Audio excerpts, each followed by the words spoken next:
I chose to review the case Mosner versus the Atlantic City Country Club.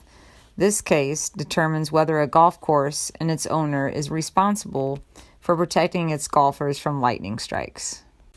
The facts of the case. Spencer Mosner, who was a member of the country club, and three of his friends, Michael McHugh, Robert Deuce, and Peter Costanzo, met to play a round of golf early on Sunday, March 28, 1993. They arrived at the course at 7:30 a.m. The sky was currently overcast and was misting. The forecast for the day predicted snow. At 8 a.m., the club starter instructed the foursome to begin play on hole number 10. While they played the first two holes, number 10 and number 11, the mist turned to a downpour. But by the time they teed off on hole number 12, the rain subsided. On Michael McHugh's approach shot on hole number 12, he noticed lightning in the area. The foursome decided to seek shelter. The nearest place on the course was to go to the clubhouse. To shorten the distance, the foursome cut across fairway number 7. Mosner and Costanza were leading the way, and Mosner had his umbrella up to stay dry.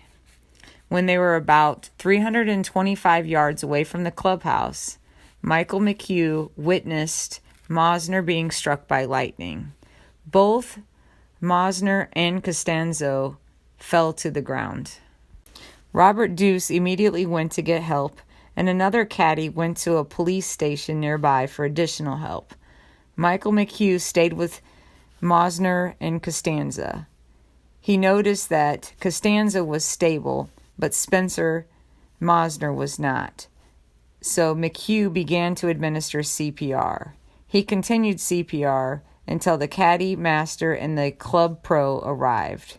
The police also arrived at nearly the same time.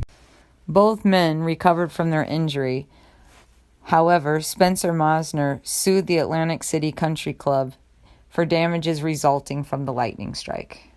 Spencer Mosner, the plaintiff, accused the country club of negligence. He argued that the course evacuation plan was ineffective, that there were no structures along the course to take refuge, and they did not have a warning sign for inclement weather. He argued that lightning is a foreseeable risk, and therefore the country club had a duty to provide protection from it. The defendant, the Atlantic City Country Club, argued that lightning strike was an act of God, and because of this, they were under no duty to protect the plaintiff from lightning. They argued that they did use reasonable care to keep the course safe for its golfers. They monitored the Weather Channel. They communicated with the weather advisory, and they had an evacuation plan that they used for 40 years and had signs and posters hanging in the locker room notifying the golfers of their evacuation plan and what to do in case of lightning. Their evacuation plan was once they witnessed lightning, the golf pro and the pro shop manager would drive around the course and tell golfers to evacuate. New Jersey does not have any laws stating that golf courses have to protect their patrons from lightning. Review of other cases dealing with lightning, they found that lightning strikes are unpredictable and are nearly impossible to anticipate when and where lightning will strike. They also found that there was no industry standard for golf courses to protect their patrons from lightning. The court ruling. The court ruled in favor of the defendant. Inclement weather is considered an obvious natural hazard. Although courses have a duty to protect its patrons, it is not absolute. The court did acknowledge that if there was an industry standard, the outcome may have been different.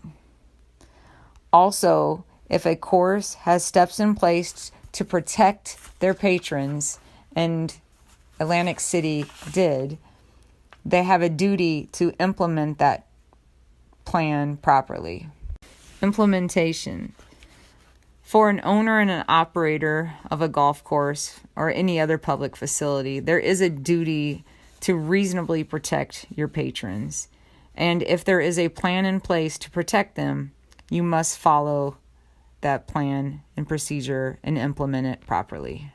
For a high school, We have evacuation plans and safety procedures in case of emergencies. So as ADs and